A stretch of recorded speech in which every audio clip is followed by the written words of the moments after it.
Right, Alan, we've had, over the last month, I'm going to say 3 questions into our Facebook page asking how people change or add weights to standard feeders. Yeah, that's a nice question. A bit of a traditional question, that one, Tom. So we must be river fishing, basically. Yeah. So let's have a look at the different weights we've got. We've got the traditional, what we call dead cows. Yeah. So we do them in sizes from, I don't know, an ounce up to 4 or 5 ounce in weight. So basically it's a lump of lead with 4 legs on it.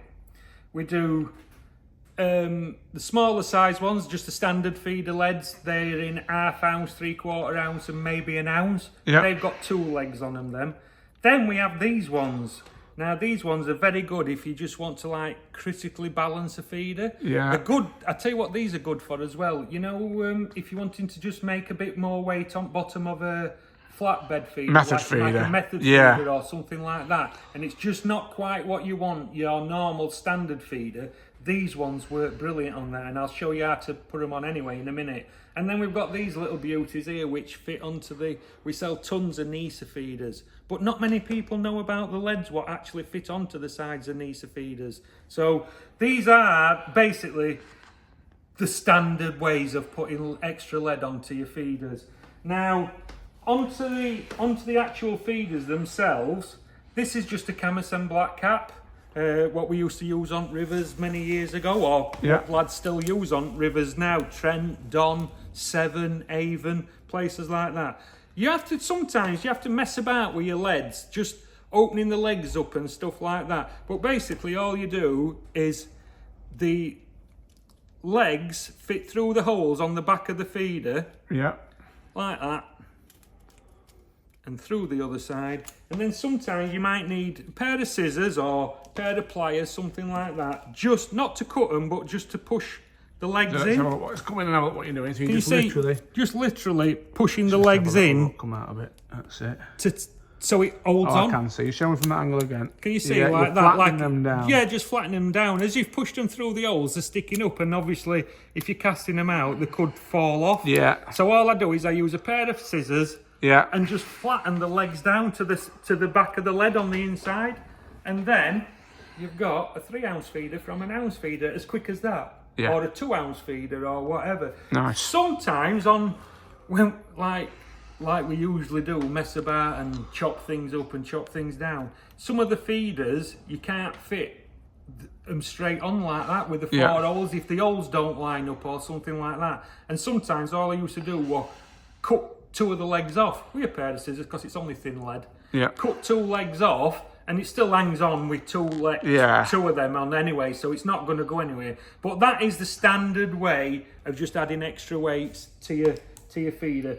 Also, as I say, you've got these little ones here like that, 3/4 of an ounce. So if you were going up River Don and there was just a little bit of water in it and you say, I don't know, 20 gram feeder were just not holding down middle, you can just get one of them. I'm just going to put it on front of that feeder there, Tom, to show you.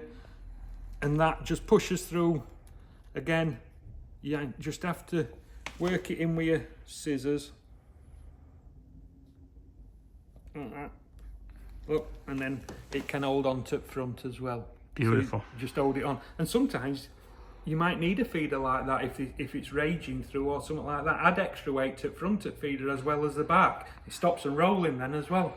Brilliant. If it's in flood. So that's another way of doing it. Then we've got these weights which are perfect for the Nisa feeders. So all you do with that one is you can see it's got 2 slots on the back of the lead. You push it in. I think you've got it upside down. Push it in like that and push it down. And that just holds on like that. Beautiful. Just onto the side. That's simple enough, isn't it? That's simple enough, isn't it? Then we've got these, which are basically what these are is the stick-on weights, what you put on an alley wheel for your car. But they come on a strip like that, and there's 10 grams and 5 grams. So all you do is cut one off, whichever size you want, or you can trim them down, you can make them whatever size you want. But then all you do is peel the tape off the back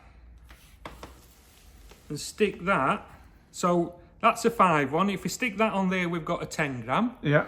Or if we stick that on top of that 10 gram anyway, we've got a 15 gram. And when you push them on, they don't come back off. No. Don't matter what you do. So all you do is on back of your normal feeder, where your lead is, or as I say, if you're using a method feeder, yeah, and it's just not quite enough for what you want, but the next one up is too big, yeah, as in size of the feeder or whatever, just on the bottom of the, right at the bottom where it bends, where you get the bottom of the feeder, should have brought one up, shouldn't I? No, but I got what you mean. You can just push a weight onto the bottom, yeah, and just tweak it, that little bit of weight, extra weight. You'll be amazed how much easier it'll make your casting. And as I said, once they're sticky on, they don't come off either, and they are brilliant for just titivating your feeders to get them critically balanced as much as you need. As I say, you can cut them down, you can make them into, I don't know, 2 grams if you wanted, and just stick a little bit on back of the feeder, but they are awesome. So there you are, folks, lots of different ways of adding weight to your feeders.